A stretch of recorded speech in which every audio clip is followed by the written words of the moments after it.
시청자 여러분 안녕하십니까? 뉴스나우 시작합니다. 호르무즈 해협 역봉쇄 카드를 꺼낸 트럼프 대통령은 이란이 합의를 간절하게 원하고 있다면서 추가 협상 가능성을 내비쳤습니다. 협상단을 이끌었던 벤스 부통령은 추가 대화 가능성은 이란에 달려 있다고 공을 넘겼습니다. 워싱턴에서 홍상희 특파원입니다. 예고했던 대로 미군은 호르무즈 해협을 중심으로 이란에 대한 해상 봉쇄를 시작했습니다. We can't let a country blackmail or extort the world, because that's what they're doing. They're really blackmailing the world. We're not going to let that happen. 호르무즈 해협에서 이란 항구를 오가는 선박이 단속 대상인데 트럼프 대통령은 이란 고속정이 접근하면 신속하고 잔혹하게 제거할 거라고 경고했습니다. 이란이 핵무기 포기에 동의하지 않으면 합의는 없을 거라고 압박하면서도 협상 재개 가능성도 시사했습니다. I can tell you that we've been called by the other side. They'd like to make a deal very badly, very badly. 파키스탄 협상에서 미국 대표단을 이끌었던 제이디 벤스 미 부통령도 협상에서 상당한 진전이 있었다고 말했습니다.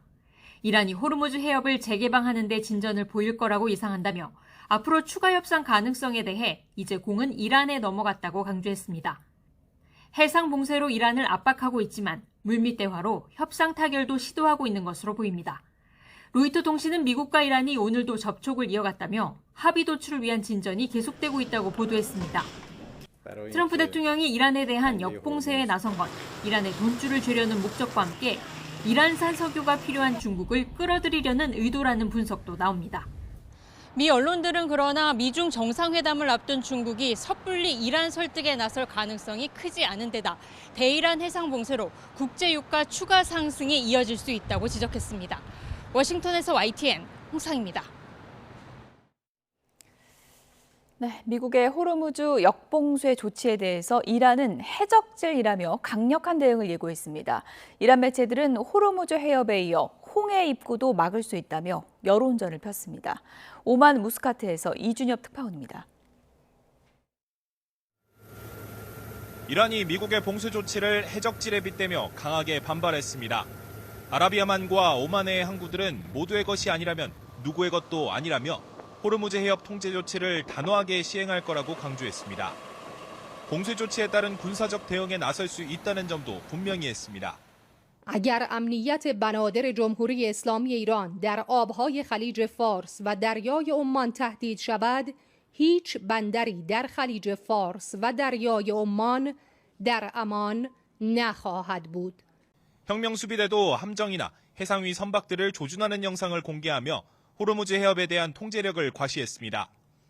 이란 매체들 사이에선 호르무즈 해협에서 홍해 입구로의 확전 가능성도 언급했습니다. 준관영 타스님 통신은 소식통을 인용해 도널드 트럼프 미국 대통령이 호르무즈 해협에 대해 어떤 조치를 취한다면 바브 엘만데브 해협도 잃게 될 것이라고 경고했습니다. 이란 국영방송 IRIB도 SNS에 바브 엘만데브 해협 통제를 시사하는 듯한 게시글을 올렸습니다. 바브 엘만데브 해협은 수에즈 운하로 통하는 홍해 입구로 세계 석유 수송량 12%가 지나는 것으로 알려졌습니다. 이란은 홍해에 접해 있지 않지만 예멘의 친일한 후티 반군을 움직이면 통항을 직접 방해할 수 있습니다. 첫 종전협상이 결렬된 상황에서 미국이 역봉쇄 조치로 이란을 압박하겠다고 나서면서 호르무즈 해협을 둘러싼 긴장은 협상 개시 전보다 오히려 높아지고 있습니다. 오만 무스카트에서 YTN 이준엽입니다. 네, 지난 1차 종전협상에서 최대 쟁점은 핵 문제였는데요. 미국이 이란에 20년간 우라늄 농축을 중단할 것을 요구하자 이란은 최대 5년까지는 수용할 수 있다고 역제안을 한 것으로 알려졌습니다. 김선중 기자입니다. 미국은 이란의 우라늄 농축이 핵무기 개발로 이어질 수 있다고 우려합니다. 그런 만큼 우라늄 농축을 영구적으로 포기하고 관련 물질도 해외 수입에 의존할 것을 요구해 왔습니다. 하지만 이란과 직접 얼굴을 맞댄 회담에서 농축 유예 기간을 20년으로 줄여 제한했습니다. 20년이 지나면 이란이 원하는 만큼 농축할 수 있게 되는지 또 다른 제약이 있는지는 알려지지 않았습니다. 미국은 경제 제재 완화라는 당근도 함께 던졌습니다. Whether we have further conversations, whether we ultimately get to a deal, I really think the ball is in the Iranian court because we put a lot on the table. 20년을 제시한 미국에 이란은 한 자릿수를 고집했습니다.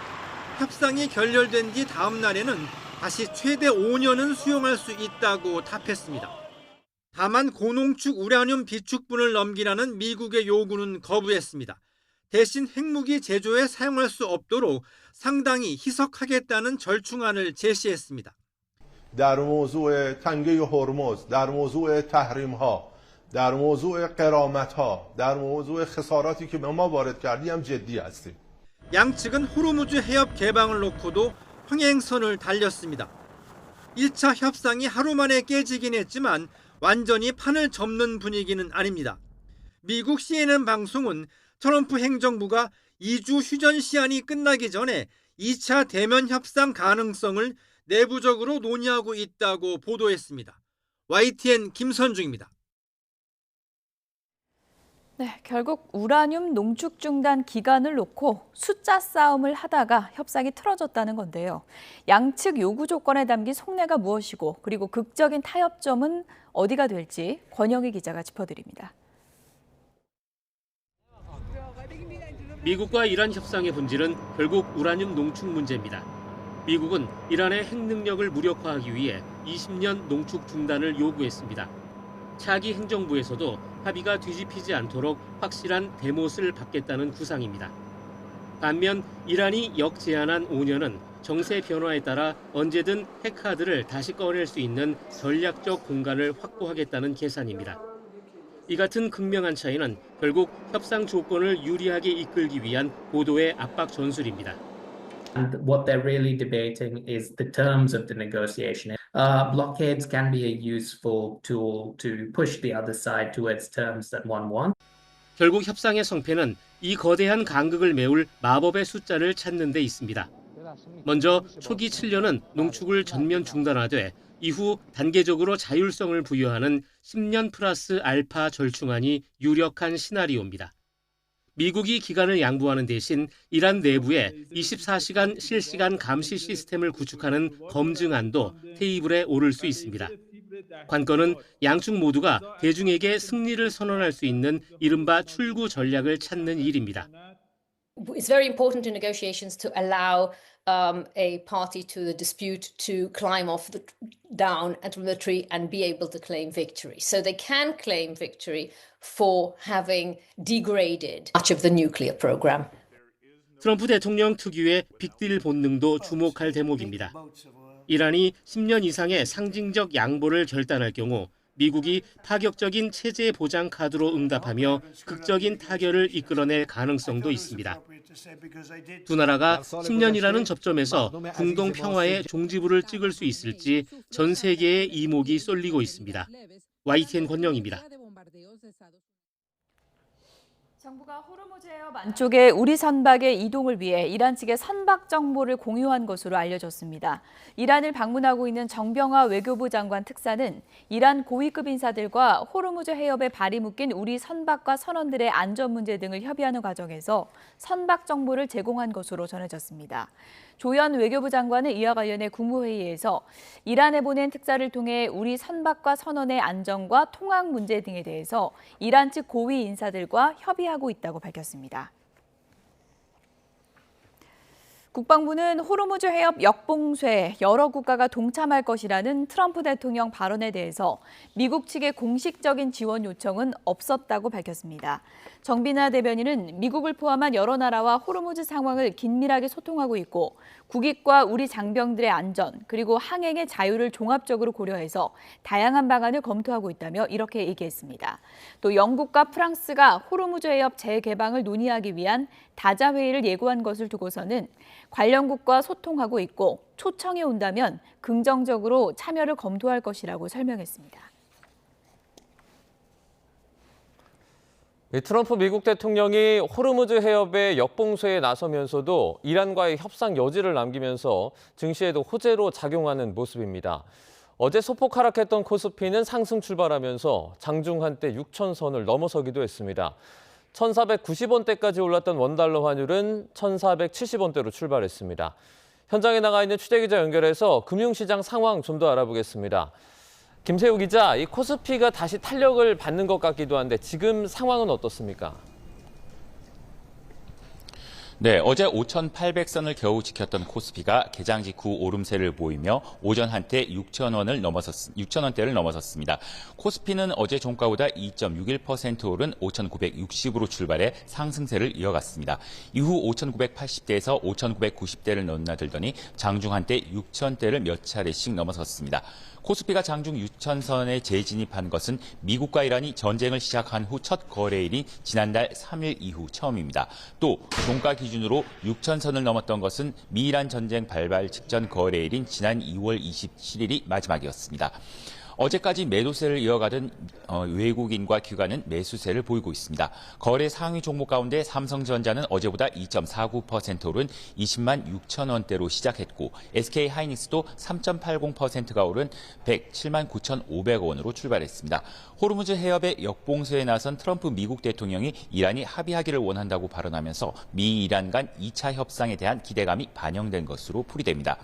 코스닥 지수도 어제보다 1.93% 오른 1,121.02로 시작해 역시 오름세를 이어가고 있습니다. 네, 현재 원달러 환율 상황은 어떻습니까? 네, 원달러 환율은 10.5원 내린 1,478.8원으로 문을 열었습니다. 이 역시 미국과 이란이 물밑 대화를 진행한다는 소식이 전해지면서 휴전에 대한 기대가 반영된 것으로 분석됩니다. 100달러를 넘어섰던 국제유가도 하락세를 보이고 있습니다.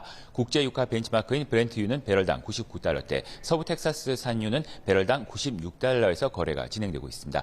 다만 미국과 이란이 여전히 입장차가 큰 만큼 이후 변수에 대해 시장이 예의주시하고 있습니다. 지금까지 외환거래 현장에서 YTN 김세호입니다. 3차 석유 최고 가격제 시행 닷새째인 오늘 전국 주유소 기름값 오름세가 이어지고 있습니다. 어제와 비교하면 오름폭이 아직 크지 않지만 꾸준히 상승하며 전국 휘발유 가격이 2,000원에 가까워졌습니다. 현장에 취재기자 연결합니다. 오동건 기자.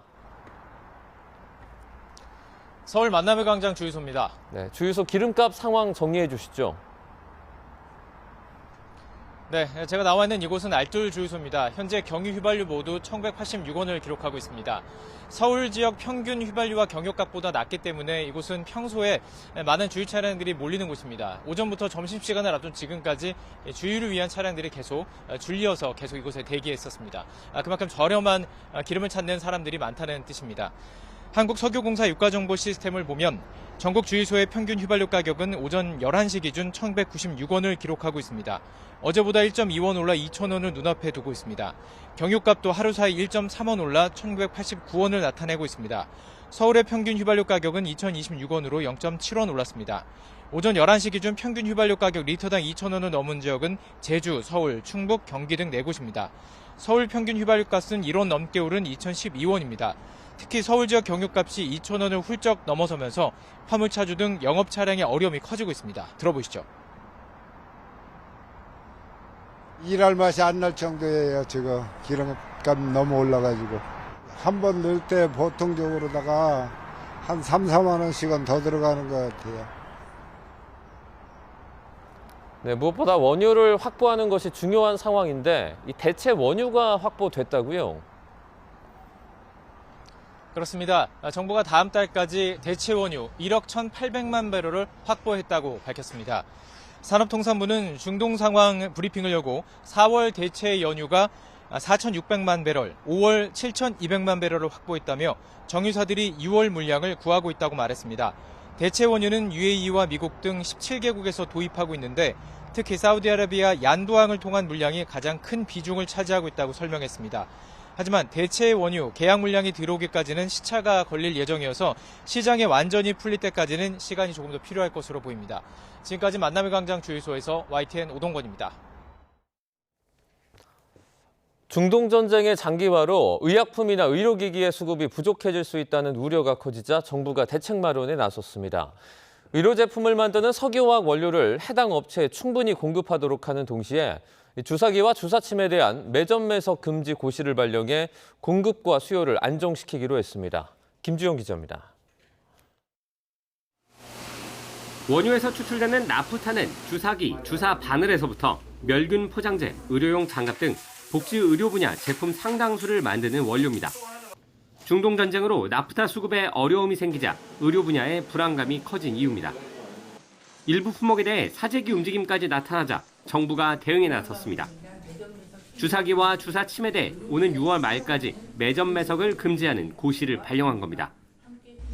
주사기 4종, 주사침 3종에 대하여 제조업자, 판매자가 과다 보유, 판매 기피, 특정 금액처 과다 판매 행위를 금지하는 것입니다. 월 평균 판매량보다 일정량 이상 보관하거나 만들어 놓은 제품을 일정 기간 이상 팔지 않고 가지고 있는 것도 금지됩니다. 동일 구입처에 월 평균 판매량 이상 파는 것도 불법입니다. 식약처는 각 시도와 함께 단속반을 꾸리고 종합병원 등에 대해서도 긴급 현장 조사를 진행해 너무 많은 재고를 보유했는지 등을 확인할 계획입니다. 관련 업체가 제품을 만드는데 어려움이 없도록 석유화학 원료를 제공해 공급에도 문제가 없도록 한다는 방침입니다. 정부는 의료 제품의 공급에 문제가 없도록 석유화학 원료를 보건의료 분야에 충분히 공급하고 불안감으로 인한 매점 매석 행위를 금지해 유통 질서를 안정화시키겠습니다. 정부는 의료 제품을 만드는 기업들이 원료 가격 상승으로 어려움을 겪고 있는 만큼 긴급 경영 안정 자금 지원 대상에 추가하는 방안도 논의하기로 했습니다. YTN 김주영입니다.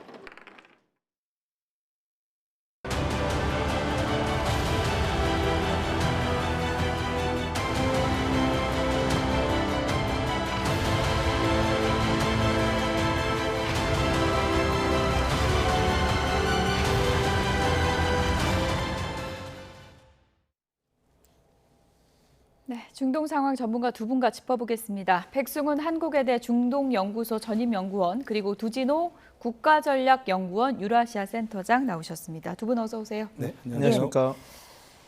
1차 협상 결렬 후에 더 급한 쪽은 어딜까요? 관련 영상부터 보시죠. The bad news is that we have not reached an agreement, and I think that's bad news for Iran much more than it's bad news for the United States of America. So we go back to the United States having not come to an agreement. We've been called by the other side. We've been called by the other side. They'd like to make a deal very badly, very badly.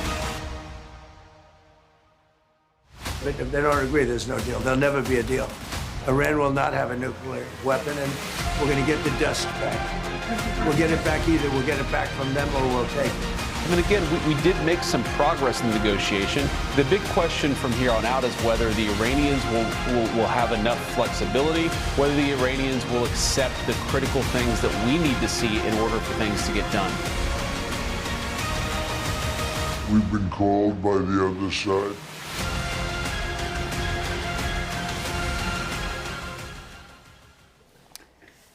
네, 1차 협상은 결렬이 됐는데 판이 아예 엎어진 건 아닌 것 같습니다. 이란이 전화를 했다는데 보통 밀당할 때 전화 먼저 하면은 더 급한 쪽 아닙니까?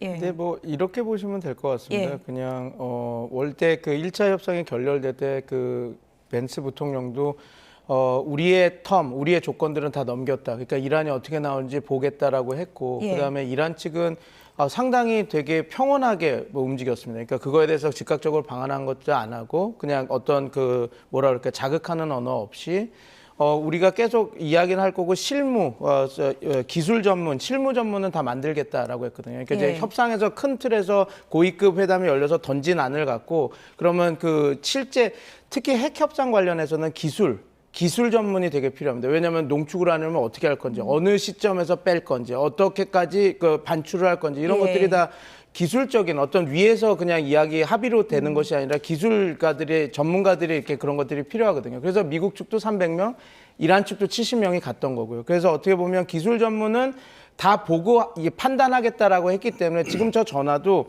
이 기술 전문이 다 완성돼서 갔을지 아니면 어떤 일부분이 다 완성이 돼서 그게 이렇게 전달하는 과정에서 이렇게 갔을지는 모르겠습니다. 트럼프 대통령한테 직접 전화 걸지는 않았겠죠? 그렇지는 않고 지금 협상 채널이 그 쿠시너, 위트코프, 그다음에 그 벤스 부통령이 있는 게 하나의 단지고 여기도 그 갈리바프와 그 아락치 외무상이 이렇게 대표단이기 때문에 거기에 이제 그게 서로 파트너이기 때문에 그쪽으로 넘어가지 않을까 싶습니다. 그래서 그걸 받고 트럼프 대통령이 저렇게 반응한 거 아닌가 저는 그렇게 보고 있습니다. 그냥 원하는 것도 아니고 간절히 협상을 원한다. 이란에서 무슨 얘기를 했길래 간절하다고 표현을 했을까요? 일단 뭐 트럼프 대통령이 밝힌 대로 누군가가 트럼프 대통령에 직접 전화했을 일은 만무할 것이고요. 그렇죠.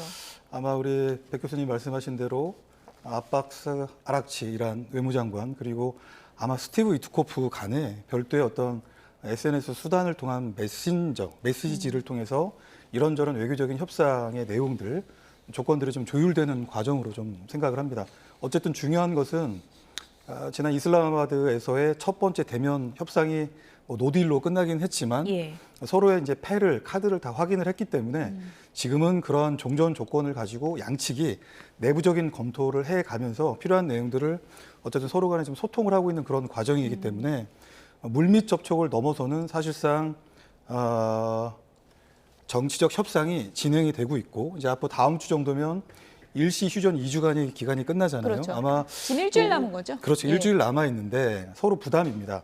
남아 있는 일주일여 기간 동안에 어떤 특별한 합의에 이르지 못할 가능성이 큰데 그러지 못하면 결국은 또 물리적 수단을 동원해서 서로 이제 교전이 이렇게 다시 되는 그런 상황이기 때문에 아마도 이러한 물밑 접촉 또 정치적 협상을 통해서 그 일시 휴전 기간을 계속 좀 필요에 따라서 연장을 해가면서 결국은 또 테이블에 만나서 그런 조건들을 좁혀가는 그런 서로 간의 노력을 아마도 트럼프 대통령도 그리고 이란도 간절히 원할 것이다 이렇게 평가합니다. 벤스 부통령이 협상에 직접 참여했었는데 이제 공은 이란에 넘어갔다고 했거든요. 추가 협상 열릴지 말지 이거 무슨 의미일까요? 지금 여기서 받은 거죠. 그러니까 그 조건은 우리가 다 던졌는데 지금 아까 말씀드린 대로 기술, 실무 전문, 그러니까 전문을 한번 만들어 보겠다고 그거는 유지한 상태로 나온 상황이었거든요. 그래서 공은 넘겼다라고 하는 것은 그 전문을 작성하는 과정에서 이란이 미국이 원하는 조건들은 다 알았으니 어떻게 나오고 그 조건들을 맞추는지를 보겠다라고 하는 것으로 보시면 될 것 같습니다. 그래서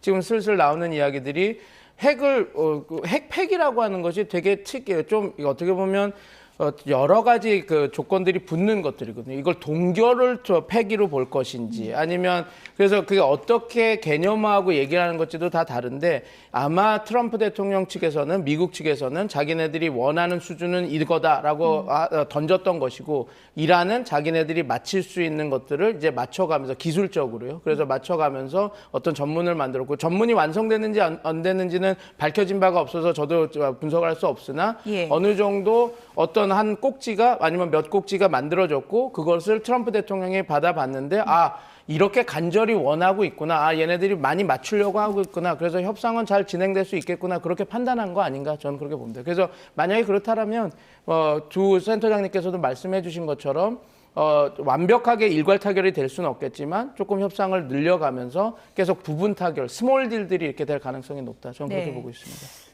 가장 중요한 문제가 이제 핵 문제고 그 양측에 어떤 의견이 있는지는 잠시 뒤에 또 자세하게 좀 짚어보도록 하고요. 벤스 미국 부통령이 이제 결렬되자마자 짐 싸서 미국으로 왔는데 미국으로 돌아온 이유가 이번 인터뷰에서 또 나왔습니다. 어떤 얘기를 했는지 이란 협상단에 대해서 벤스 부통령이 어떤 얘기를 했는지 들어보시죠. 향후 추가 대화가 이뤄질지 궁극적으로 합의에 도달할지는 전적으로 이란 측에 달려있다. 이렇게 이제 공을 넘기기도 했고요. 이런 대목이 좀 중요한 대목인 것 같습니다. 당시의 협상팀은 합의를 도출할 능력이 없었다는 거예요. 우리가 제시한 조건에 대해서 최고 지도자나 다른 누군가, 이 이름은 나오지 않았습니다. 다른 누군가의 승인을 받기 위해서 테헤란으로 돌아가야만 했다라고 답했습니다. 그러니까 실권도 없는데 왜 왔냐 뭐 이런 느낌인 것 같아요. 네, 이게 있습니다. 왜냐하면 이제 이 모즈타바가 살아 있냐 없냐에 지금 문제가 될 것 같은데 만약에 저게 사실이어서 최고 지도자의 승인을 받아야 된다고 한다면 이거는 원래 맞는 프로세스입니다. 왜냐하면 이게 지금 아버지 카메네이 때도 핵 협상은 로하니 대통령과 그 밑에는 자리프라고 하는 핵 수석 협상단이 했거든요. 그런데 마지막 자기네들이 물론 협상을 치열하게 하지만 이성까지 받을까요? 아니면 우리가 여기나 거부할까요?라고 하는 것은 최고 지도자의 그 승인을 받았었습니다. 그래서 그 여러 가지 그 최고 지도자가 최고 지도자실이 움직이는 거겠지만 그게 이제 승인을 했었어야 됐는데 제가 볼 때는 저 말이 사실이라면 어떻게 모즈타바라는 사람이 살아있고 모즈타바라는 최고 지도자가 살아있고 거기에 대해서 지금 미국 측이 강하게 나와서 이 정도까지 안을 요구하는데 우리가 이거를 받는 게 맞겠습니까? 이런 것들을 좀 조율을 하기 위해서 갔다라고 보면 될 것 같습니다. 그리고 이게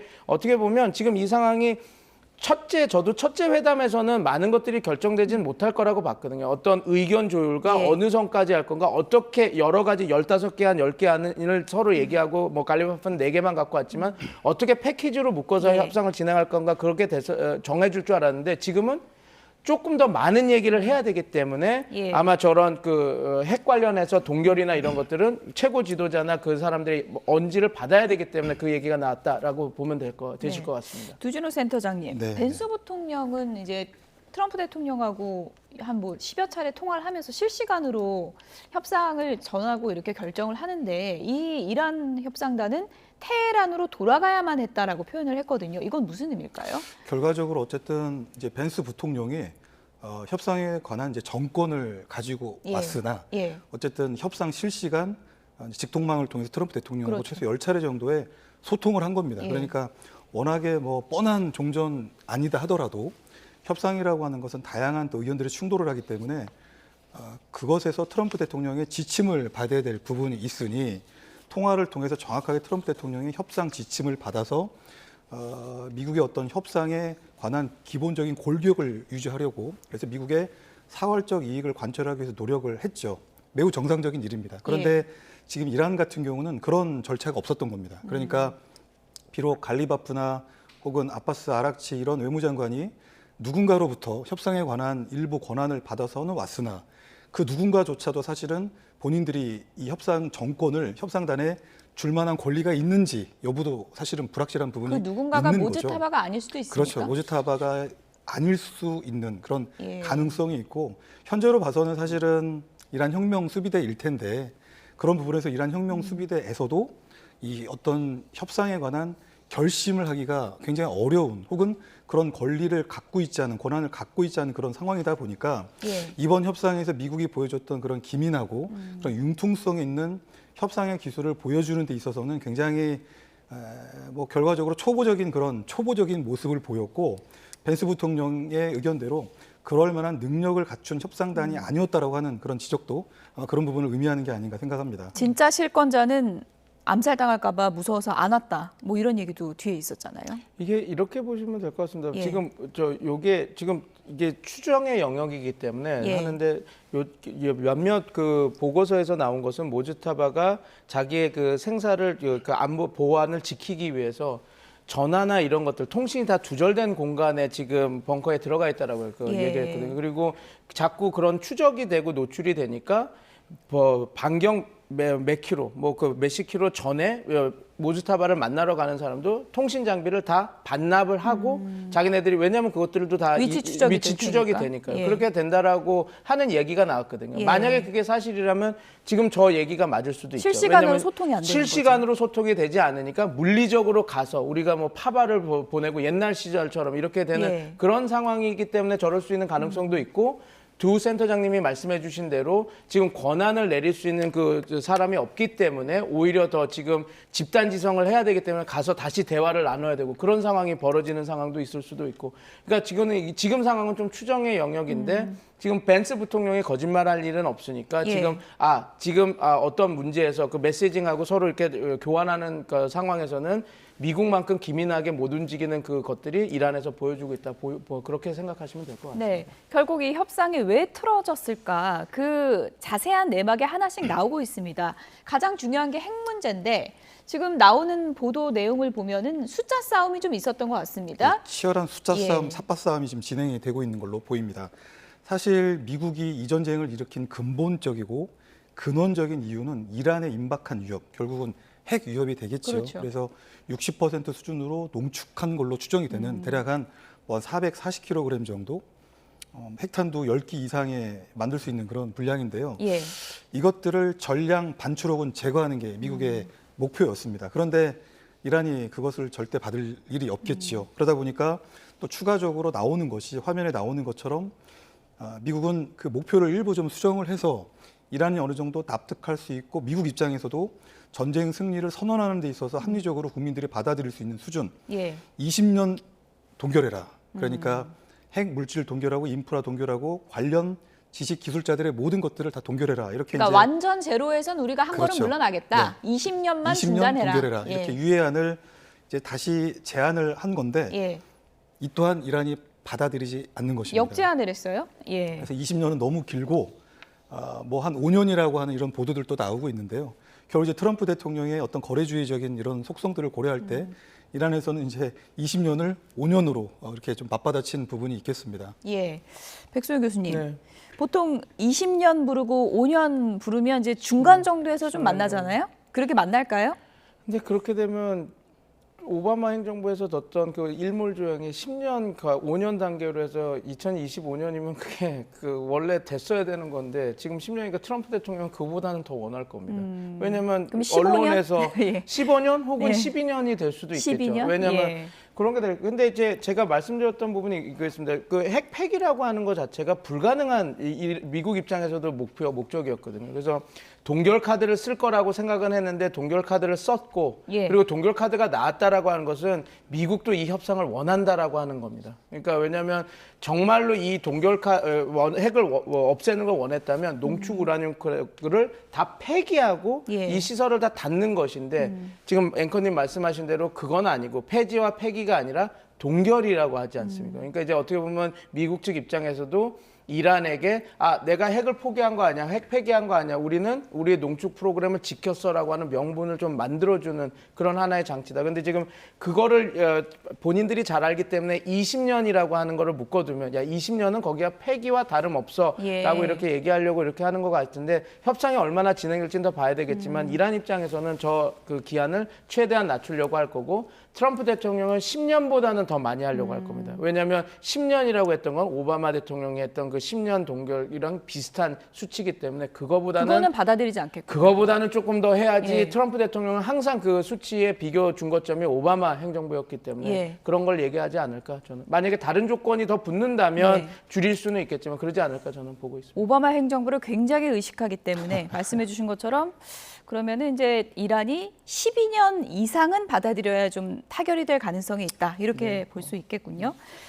호르무즈 역봉쇄 카드를 꺼내들면서 트럼프 미국 대통령이 위협을 가하고 있는 그런 상황인데 이란의 돈줄을 묶는 목적도 있지만 다른 셈법도 한 가지 더 있는 것 같습니다. 영상 보시죠. Well, we're going to be blockading. It'll take a little while, but it'll be effective pretty soon. It won't be a friend of yours, like a country that's your ally or a country that's your friend. It's all or nothing. There's U.S. intelligence that China is preparing to ship weapons to Iran. Well, if China does that, China's going to have big problems, okay? 사실상 종전 시한인 방중 일정이 한 달 앞으로 다가온 만큼 조급함도 읽힙니다. 海峡通航受阻的根源在于伊朗战事，解决这一问题的出路是尽快停火止战。 호르무즈 역봉쇄 위협에 대해서도 근본 책임은 미국에 있다며 냉정과 자제를 촉구했습니다.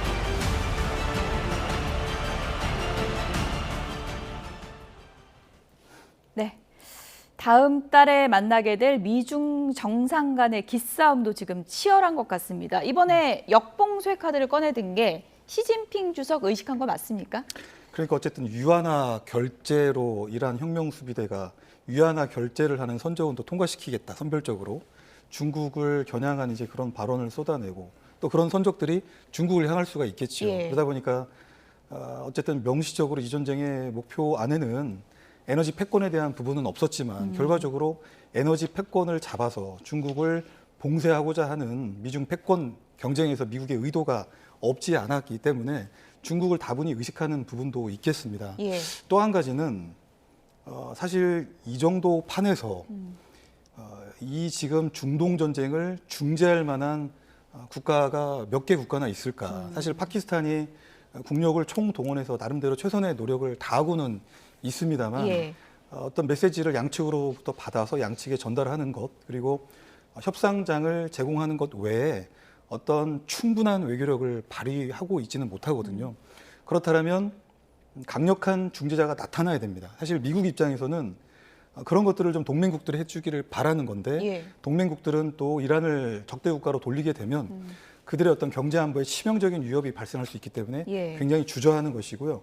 미우나 고우나 지금은 중국을 봉쇄돼야 되지만 이 중동 전쟁에서 좀 나타나서 적극적으로 중재하기를 바라는 그런 트럼프 대통령의 어떤 여망도 동시에 저는 반영이 되어 있지 않나 이렇게 평가를 합니다. 이중 심리도 좀 있을 것 같은데 중국의 역할하길 바라면서도 중국의 역할이 또 너무 커져도 또 의식할 것 같고요. 어떻게 보십니까? 그래서 이게 어떻게 보면 중국의 역할도 이렇게 딱 하지만 중국 이제 미중 정상회담이 이제 남아 있지 않습니까? 예. 근데 그 앞에 어떤 지렛대로 쓰려고 하는 것도 분명히 있을 것 같습니다. 왜냐하면 이게 어떻게 보면 더블캡 2번 이중으로 봉쇄를 네. 하는 거거든요. 그러면 과연 지금 저도 처음에 이걸 들었을 때 이게 과연 효과적일까라는 그 의문점이 예. 들었습니다. 왜냐하면 지금 이란이 갖고 있는 협상력 중 하나는 호르무즈 해협 안쪽에 잡혀 있는 2,000척의 인질로 잡혀 있는 거의 그런 수준의 배들이거든요. 그러면 예.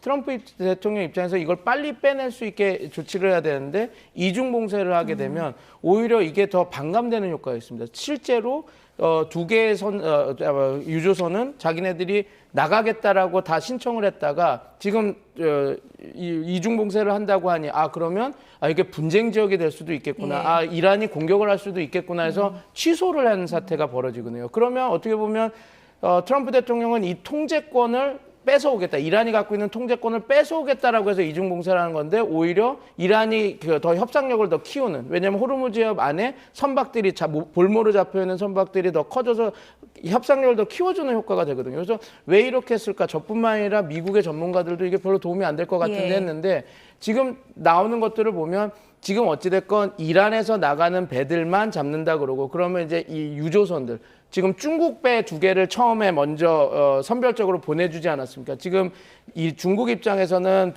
값싸게 석유를 받았던 베네수엘라와 이란에서 오는 석유가 막혀 있어서 물론 중국은 충분한 비축유가 있다라고 하지만 시간이 흐르면 흐를수록 이게 줄어들 수밖에 없는 구조거든요. 갑갑할 수밖에 없는 구조입니까? 그렇죠. 그래서 예. 미국 입장에서는 중국 너 호르무즈 해협에서 뭐 이란과 잘해서 니네들 유조선 나가는 것 같지만 내가 잡고 있어라는 것들을 보여주면서 아마 정상회담 5월 14일 15일에 있을 정상회담의 하나의 협상 카드로도 쓰려고 하는 목적이 분명히 있다라고 판단합니다. 물론 개입을 해서 해달라라고 하는 압박 카드도 되지만 예. 5월 14일 15일에 있을 거기에서 우리가 너네들 어떤 지렛대 협상에서 지렛대를 갖기 위해서 이런 조치들을 취하고 있는 모습도 보인다. 그렇게 보시면 될 것 같습니다. 예, 이미 중국에서는 이란 쪽에 무기나 방공 시스템 제공하려고 준비하는 거 아니냐, 넘어갔다 이미 뭐 이런 보도도 있고요. 어떤 분위기입니까? 아마 이제 방공 체계라고 하면 요격탄 발사대, 교전 통제소, 레이더까지 이렇게 예. 가야 되는데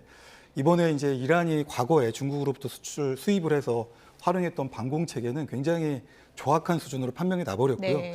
지금 무게가 실리는 것은 FN6라고 그래서 중국이 대외 수출용으로 생산을 해서 판매하는 휴대용 지대공 미사일입니다. 그래서 대략 한 사거리는 한 최대 6km 정도 이렇게 날아가고 요격거리는 5km 정도 내외인데 저게 이제 과거 소련 시절부터 이렇게 이글라라고 하는 소련제 지대공 미사일을 받아서 중국이 나름대로 이제 자국의 안보 환경에 맞게 성능 개량을 통해서 발전시킨 그런 무기인데요. 사실 지금 이란 혁명수비대나 이란군 입장에서 보면 굉장히 조직적이고 체계적인 어떤 그런 방공 체계는 사실은 없습니다. 예. 무력화되어 있고 예. 이제 각계 장병이 이렇게 저렇게 보이는 표적을 향해서 맨패드라고 하는 휴대용 지대공 미사일을 통해서 이렇게 공격 혹은 작전을 수행을 하는데 저게 지난번에 미국의 F-15E 스트라이크를 이렇게 요격을 하면서 일종의 이란 혁명수비단의 이란군 입장에서 굉장히 요긴한 그런 무기로 재확인을 한 것이고 트럼프 대통령에게 눈에 가시겠네요. 트럼프 대통령도 그랬죠. 어쩌다 얻어 예. 걸렸다. 운이 예. 좋아서 그렇게 된 것이지 이란의 방공망이 우수한 것이 아니다라고 이렇게 평가절하를 했습니다. 그럼에도 불구하고 미국 입장에서는 굉장히 공중작전이 유축이 되었습니다. 예. 원거리 작전 위주로 하고 실제 본토 들어가는 것들은 굉장히 유축이 되는 상황이기 예. 때문에 어쨌든 미국 입장에서도 FN6 저 맨패드 중국산이 이란으로 들어가는 게 굉장히 부담스럽죠.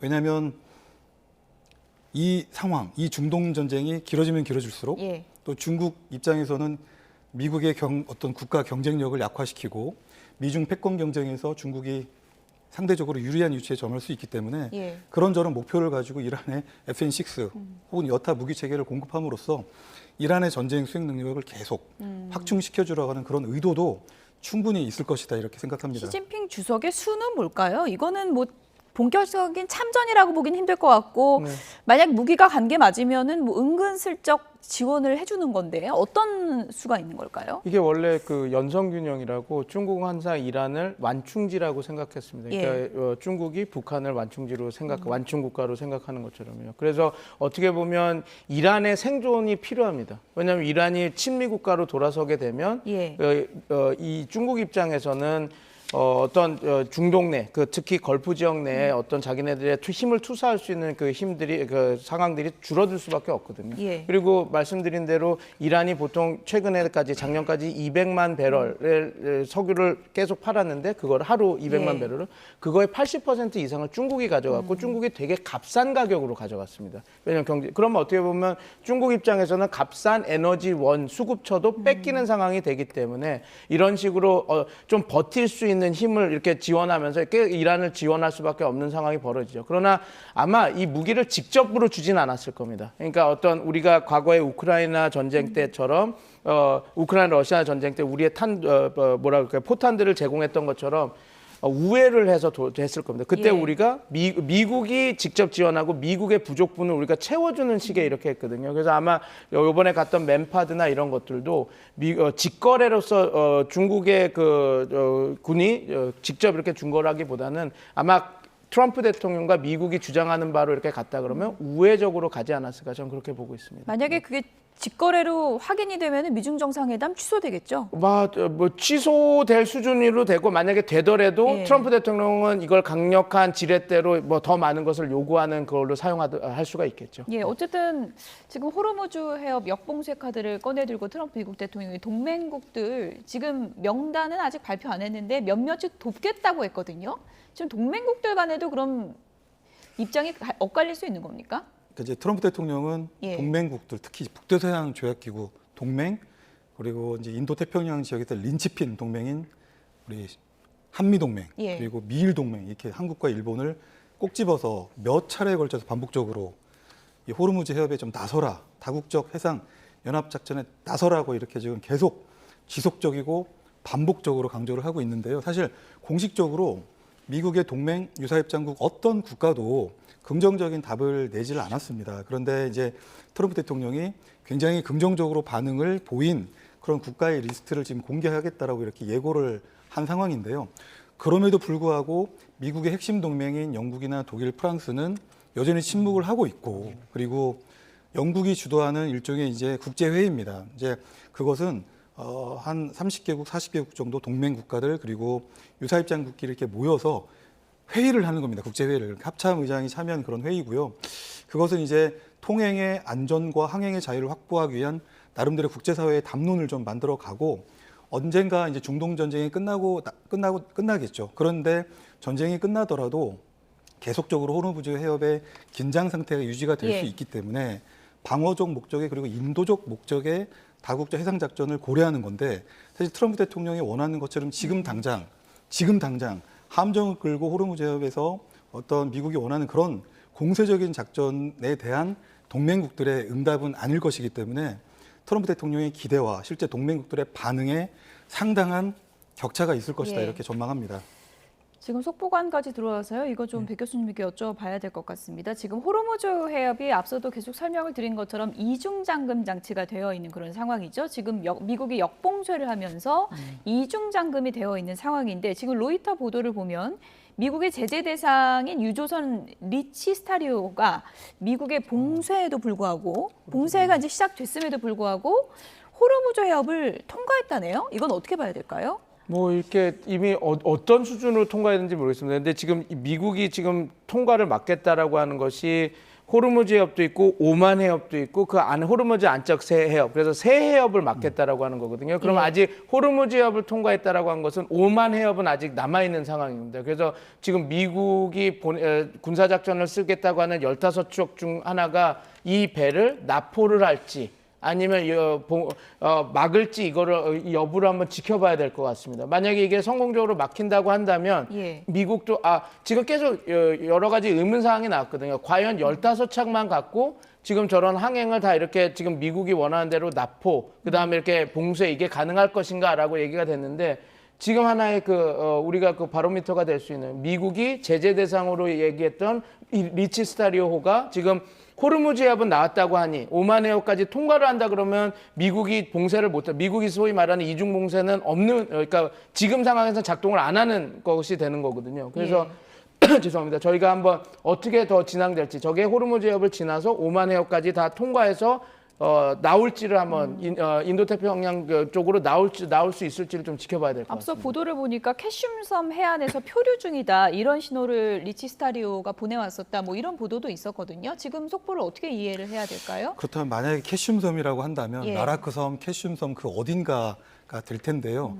사실 그 지역은 이란 혁명수비대가 주장하는 이란의 영해 지역과 굉장히 근접한 지역이기 때문에 이란 해군 내지는 혁명수비대의 어떤 도움을 받아서 이란의 영해 지역을 좀 이렇게 통과를 한 것, 그러니까 통행료를 지불을 하고 예. 이란 당국의 조력을 받아서 이 지역을 좀 벗어난 게 아닌가 이렇게 생각을 하는데요. 결과론적으로 아직 물론 이제 5만만을 통과한 것은 아니기 때문에 미 중부사가 지금 한국 시간으로 이제 오늘부터 어제부터 시작된 그 2차 봉쇄선이죠. 역봉쇄의 완전히 통제선을 벗어났다고 보기는 어렵지만 만약에 이 5만만까지 통제한다고 한다면 미국이 이란의 어떤 카드를 무력화하기 위해서 시행했던 역봉쇄도 약간 무력화되는 측면이 있을 것이다, 이렇게 좀 평가를 해봅니다. 네, 지금 어느 지점까지 통과가 된 건지 또 어느 경위로 통과를 한 건지는 자세히 지금 들어오지 않았기 때문에 추후 보도가 나오는 대로 좀 확인을 해보도록 하겠습니다. 네, 트럼프 미국 대통령 전 CIA 국장은 정신 상태를 검증해야 된다, 이런 얘기가 나올 정도로 미국 내에서 비판 여론도 지금 커지고 있는 상황인데요. 이번에는 신성모독 논란이 불거졌습니다. 다음 영상 보시죠. Basta con l'idolatria di se stessi e del denaro. Basta con l'esibizione della forza. Basta con la guerra.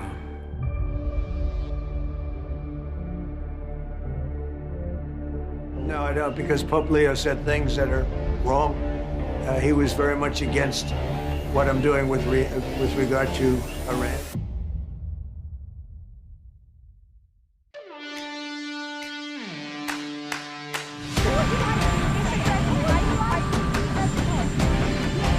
As Pope, I'd like to be Pope.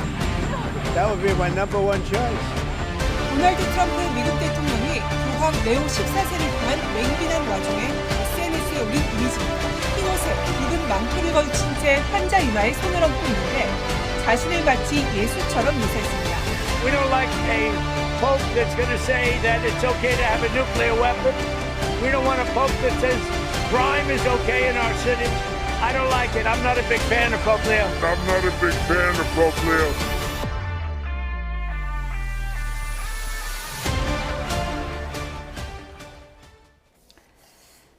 네, 저 괘씸을 지금은 내렸다고는 하는데 교황을 저격을 하더니 본인을 예수에 빗댄 건 맞는 거죠? 네, 맞습니다. 그러니까 왜냐하면 그 복음주의 기독교들, 즉 미국의 그 보수파들은 그 교황을 이단으로 보거든요. 카톨릭, 왜냐하면 성모 마리아를 믿고, 그러니까 자기네들의 그 프로테스턴트의 신앙과 다르기 때문에. 그래서 아마 트럼프 대통령은 항상 그런 거 디바이드 앤 룰을 잘하는 대통령이기 때문에 교황이 나를 공격했는데 보수 기독교 세력을 결집하기 위해서 자기는 이제 예수 그리스도의 그냥 어떤 그런 그 AI로 한 사진이지만 그런 걸 해서 어떤 결집을 노렸던 것 같습니다. 그러나 이게 철저히 실패를 했죠. 왜냐하면 마가 지지자의 핵심 세력, 지지 세력의 핵심 세력인 복음주의 기독교 세력, 거기 목사들도 이건 너무 나갔다, 이건 신성 모독이다, 이거는 별로 좋은 게 아닌 것 같다, 내려라라고 했기 때문에 트럼프 대통령도 절대 물러서는 사람이 아닌데 12시간 만에 그 SNS에 올린 것을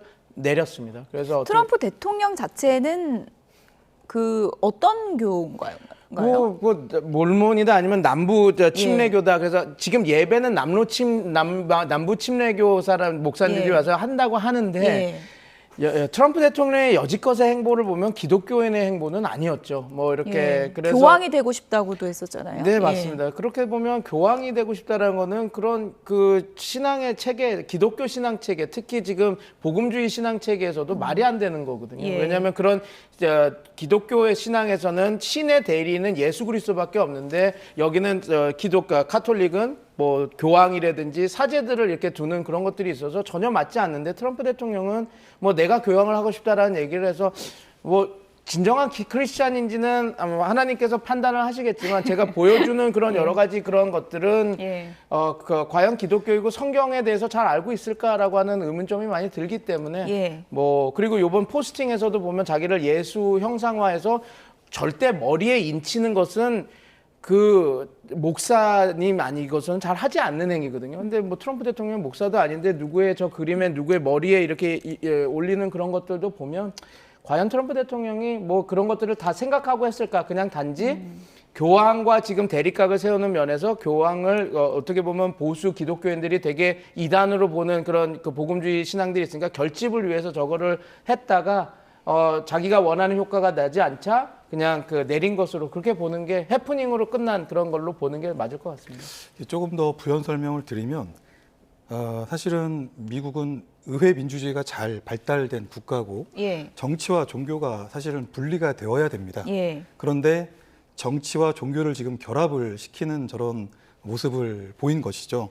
저렇게 트럼프 대통령이 뻔히 비판이 예상될 걸 알면서 저렇게 한 이유는 결국 바티칸에 대한 그리고 레오 교황에 대한 뒤끝이라고 저는 생각을 하는데요.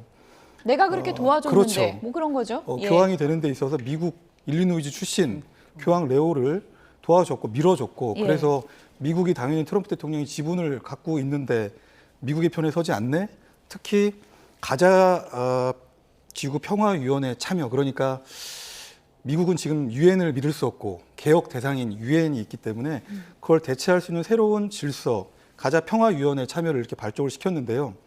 바티칸은 이것을 부정했죠. 기존의 유엔 질서로 가야 된다 하니까 이제 트럼프 진영에서는 바티칸이 현실 정치에 둔감하다. 미국의 평화 구상을 그때도 지금도 방해한다는 식의 이런 논리를 계속 주장을 하고 있기 때문에 어떤 의회 민주주의에서 해야 될 민주주의 선진 국가에서 해야 될 정치와 종교가 결합되는 지금 이상한 모습이 없지 않다 이렇게 평가합니다. 본인을 예수에 빗댄 합성 사진 다시 한번 좀 보여주시면요. 뭐 그 뒤로 이렇게 보면 미국을 상징하는 것들이 상당히 이제 많이 나와 있습니다. 성족이 있고요. 그리고 자유의 여신상이 있고요. 국조인 흰머리 독수리 같이 미국을 상징하는 것을 뒤에 저렇게 배치를 했거든요. 저걸 보면 마가에서 애국심이 고취될 거다. 처음엔 그렇게 판단한 걸까요? 저는 그렇다고 봅니다. 트럼프 대통령이 저렇게 하고 또 한 가지 아까도 또 말씀드리지만 이제 그 교황이라고 하는 그 가톨릭에 대해서 복음주의 세력들은 이단이라고 보고 있거든요. 그래서 그런 것들에 대한 그 대립각을 하면서 지지율을 더 결집을 시키려고 했는데 그게 실패한 거 아닌가? 이렇다 보니까 미국 내에서 뭐 이거는 제 표현이 아니고 트럼프 미국 대통령이 뭐 정신이 이상하다, 심지어 뭐 미쳤다, 뭐 이런 표현까지 공개적으로 지금 나오고 있는 그런 상황이에요. 아마 저런 원색적인 비판이라고 하겠습니다.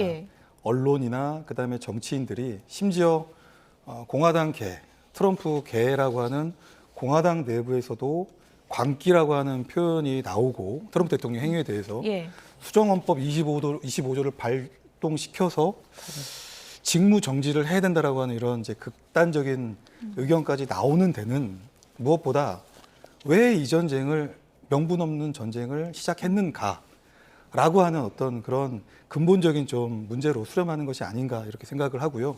역시 불필요한 전쟁이고 그리고 미국 내부적으로도 여전히 전쟁의 정당성에 대해서 사실은 굉장한 지지를 받고 있지 못하기 때문에 아마 그런 불만들이 최근 트럼프 대통령의 모습과 함께 결합이 되면서 저런 비판 의견들이 많이 좀 확산이 되는 것 같습니다. 그러니까요. 끝으로 간략하게 제가 오늘 대담 시작하면서 어느 쪽이 더 급한가 이런 얘기했었는데 저런 거 올리는 거 보면 트럼프 미국 대통령이 이란 쪽보다 더 급한 거 아니냐 이런 비판이 많은 것 같습니다. 네, 저는 그렇게 생각합니다. 석유값도 오르고 지금 오늘 소비자 물가 미국도 2.7%에서 2.4에서 3.4 이번 달에 올랐거든요. 시간은 트럼프 대통령 편에 있지 않다. 그리고 전쟁을 더 수행할 수 있는 60일도 4월 29일 날 끝난다. 그래서 저 트럼프 대통령의 좀 초조한 마음들이 저렇게 무리수를 두는 것들로 표출되는 거 아닌가 그렇게 보고 있습니다. 일주일 뒤에 이스라엘상 시상식도 있는데 그 시상식에 갈 수 있을지 모르겠습니다. 지금까지 백승훈 한국외대 중동연구소 전임연구원, 두진호 국가전략연구원 유라시아 센터장 두 분이었습니다. 고맙습니다. 감사합니다.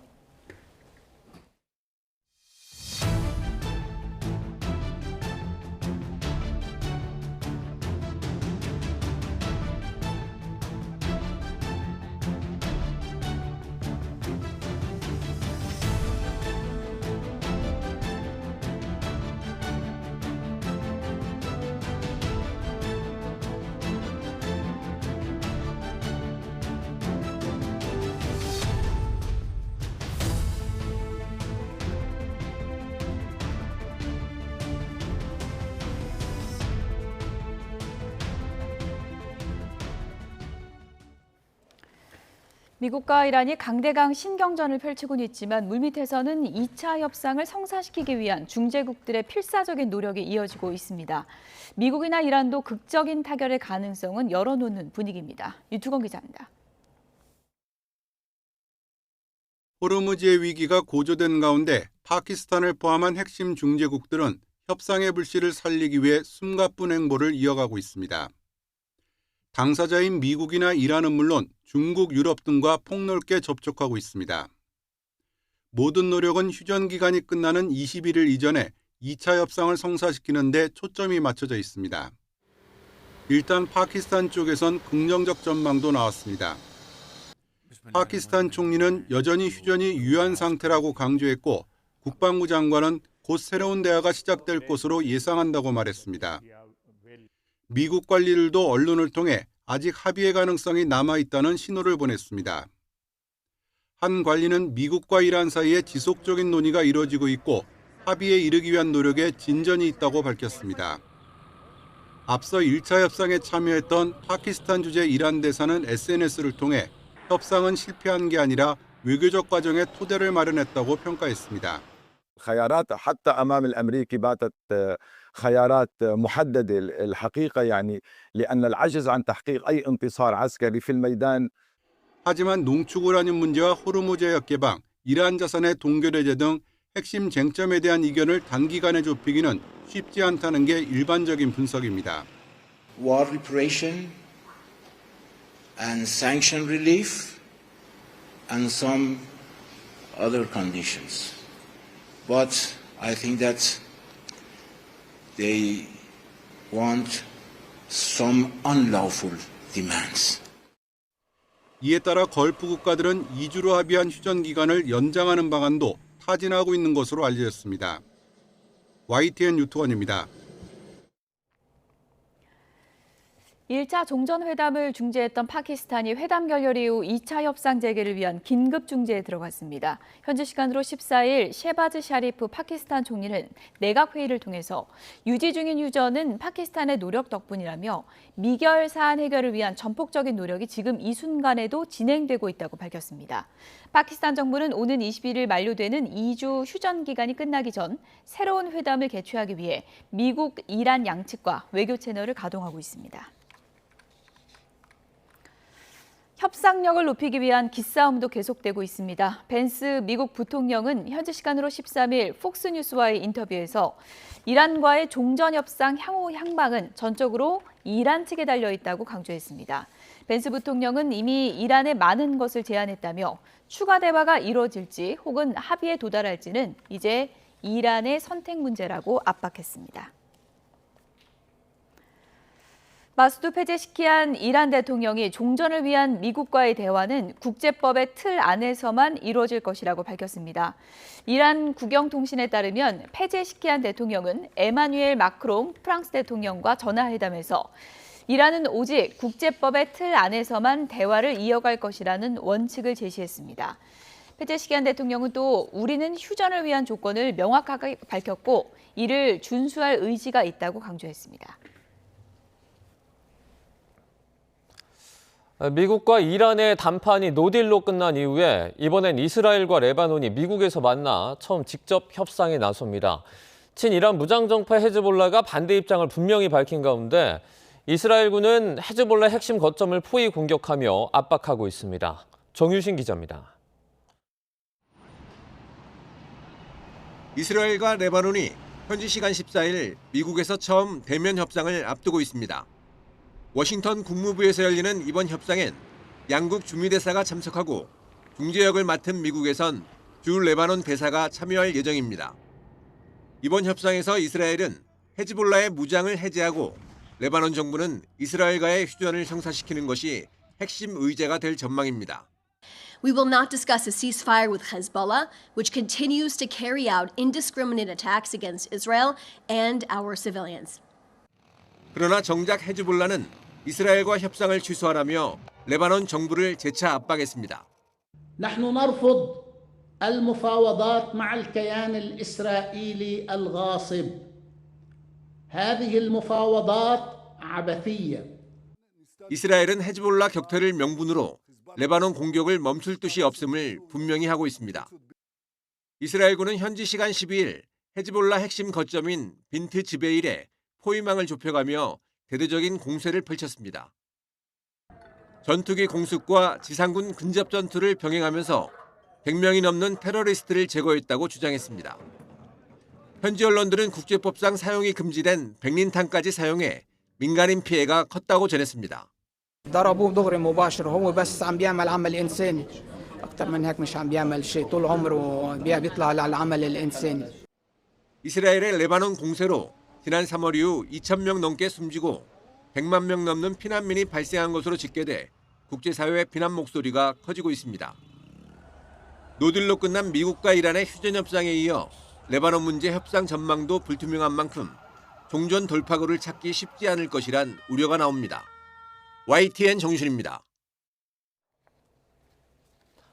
베냐민 네타냐후 이스라엘 총리는 오늘날 유럽이 야만주의로부터 문명을 수호할 책임과 정체성을 잃어가고 있다면서 이스라엘이 유럽을 대신 지키고 있다고 주장했습니다. 네타냐후 총리는 사전에 녹화된 홀로코스트 추모일 연설을 통해 유럽은 깊은 도덕적인 취약성에 시달리고 있다면서 홀로코스트 이후에 너무나 많은 것을 잊어버린 유럽을 이스라엘이 대신해서 지키고 있다고 언급했습니다. 그러면서 미국을 비롯해 역사가 기록할 동맹국들과 함께 우리는 자신을 방어하는 동시에 전 세계를 지키고 있다고 목소리를 높였습니다. 이재명 대통령은 중동전쟁 당사국들을 향해서 보편적 인권 보호의 원칙과 역사의 교훈을 바탕으로 세계가 간절히 바라는 평화를 향해 용기 있는 걸음을 내디며 주기를 당부드린다고 말했습니다. 이 대통령은 오늘 청와대에서 주재한 국무회의에서 중동전쟁 종전 협상이 합의점을 제대로 못 찾는 것 같다며 이같이 밝혔습니다. 이어서 계속 협상을 하겠지만 양측의 갈등이 고조되고 있어서 상황을 낙관하기 쉽지 않다고 현재 중동 정세를 평가했습니다. 이재명 대통령은 이에 앞서서 오늘 아침 SNS에 오목을 좀 둔다고 바둑 명인전에 훈수하는 분들, 훈수까지는 좋은데 판이 엎어지면 안 된다라고 적었습니다. 이 대통령은 오늘 SNS에 이같이 밝힌 뒤 집안 싸움에 집착하다가 이 지구에 침공한 화성인을 편들 태세인데 일단 지구부터 구하고 봐야 하지 않겠느냐고 적었습니다. 재작년 9월에 이스라엘군이 팔레스타인의 시신을 떨어뜨리는 영상을 최근 공유하며 인권 문제를 지적한 데 대해서 야권의 공세가 계속되자 이를 염두에 둔 메시지로 풀이됩니다. 이재명 대통령의 SNS 영상 공유에 대해서 이스라엘 정부도 발끈했는데요. 외교적으로 최고 수위 표현까지 동원해 이 대통령을 비판했는데 왜 이렇게까지 하는 건지 그 배경을 김승환 기자가 짚어봤습니다. 이스라엘 외무부가 이재명 대통령 실명을 거론하며 비판한 SNS입니다. 외무부는 특히 자국의 홀로코스트 추모일을 앞두고 이 대통령이 유대인 학살을 가볍게 여긴 점을 강력 규탄한다고 표현했습니다. 이 문제를 직설적으로 얘기한 데서 이스라엘이 이제 굉장히 충격을 받았다고 그래요. 그래서 컨뎀네이션이라는 단어를 씁니다. 규탄받아 마땅하다라는. 외교적으로는 거의 뭐 파국 일보 직전의 단어라고. 이스라엘의 반응을 이해하려면 나치 독일이 유대인을 학살한 사건, 홀로코스트를 이스라엘이 어떻게 받아들이는지 볼 필요가 있습니다. 유대교에서 자코르, 즉 기억하라는 반드시 지켜야 하는 중요한 가르침으로 여겨지는데 홀로코스트에 대한 기억은 유대 공동체가 계속 떠올리고 지켜야 할 역사로 인식됩니다. 이스라엘에선 홀로코스트 추모일이면 사이렌이 울리는 동안 차에서 내려 묵념할 정도입니다. 홀로코스트는 단순한 과거가 아니라 현대 이스라엘의 정체성을 규정하는 핵심 기억으로 작동하는 겁니다. Było wielkie nieszczęście, to była straszna tragedia. Nie da się tego opisać nigdy. A przyjeżdżamy dlatego, że chyba musimy tu być, musimy pokazać, że tacy ludzie byli i cierpieli strasznie. 이스라엘은 홀로코스트를 다른 분쟁이나 정치적 상황과 연결해 언급하는 데 대해 대상이 누구든 강경한 입장을 내놨습니다. 과거 팔레스타인 자치정부 수반이 이스라엘이 50번의 홀로코스트를 저질렀다고 했을 때도 이스라엘은 괴물 같은 거짓말이라고 맹비난했고, 러시아 외무장관이 히틀러와 유대인을 연결하는 발언을 했을 때도 용서할 수 없는 거짓이라고 민감하게 반응했습니다. Making the victims of the Holocaust the perpetrators, and that is inexcusable. 결국 이스라엘은 이 대통령의 발언을 국가 정체성과 연결된 역사적 영린을 건드린 문제로 받아들이며 충돌이 빚어진 것으로 보입니다. 다만 과거의 비극을 기억하는 일이 현재의 행위에 대한 비판까지 가로막는 근거가 되는 게 타당한지 국제사회에선 의문의 시선도 존재합니다. YTN 김승환입니다.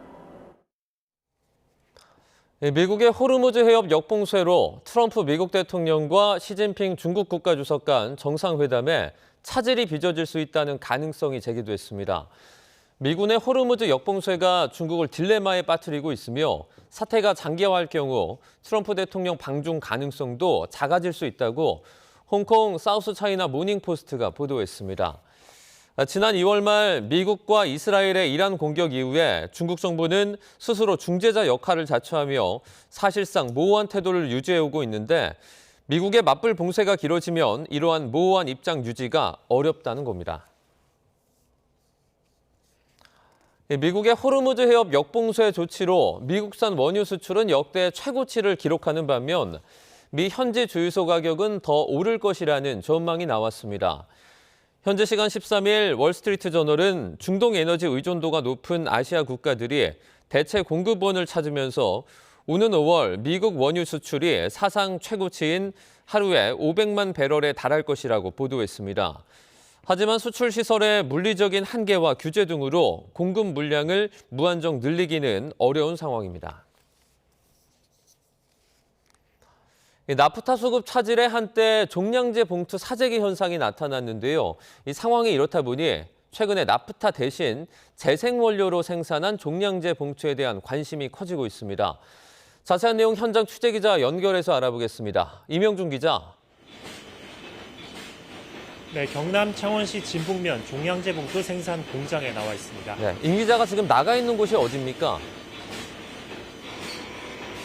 네, 제가 나와 있는 곳은 100% 재생원료로 종량제 봉투를 생산하는 업체입니다. 폐비닐로 만들어진 재생칩을 배합기에 넣은 뒤 압출기 등을 이용해 종량제 봉투를 생산하는데요. 이렇게 생산한 종량제 봉투를 경남 의령군, 서울 영등포구 등 전국 8개 지자체에 납품하고 있습니다. 나프타 수급이 불안정하다 보니 최근 이 업체로 재생원료 종량제 봉투를 공급받을 수 있겠느냐는 문의가 지자체 20곳 정도에서 올 만큼 관심이 커지고 있습니다. 업체 관계자 말 들어보겠습니다. 우리나라에는 사실은 많은 폐비닐들이 나오고 있습니다. 사실 한번 쓰고 버리는 봉투에 그걸 활용하면은 기증한 자원이 되기 때문에 이런 가운데 경남 지역은 지난달 26일부터 8해 동안 종량제 봉투 1,164만 매가 판매됐습니다. 2024년 한 해 판매량의 12%에 이릅니다. 이에 경상남도는 앞으로 6개월 동안 종량제 봉투를 공급할 수 있다며 필요한 양만큼 구매해달라고 도민들에게 당부하기도 했습니다. 나프타 수급에 차질이 빚어지자 정부도 재생원료 종량제 봉투 보급을 늘리는 데 나섰습니다. 이번 전쟁 추경에 종량제 봉투 생산 설비 교체를 위해 예산 138억 원을 반영하는 등 대책을 세운 겁니다. 지금까지 경남 창원 종량제 봉투 생산 공장에서 YTN 이명준입니다.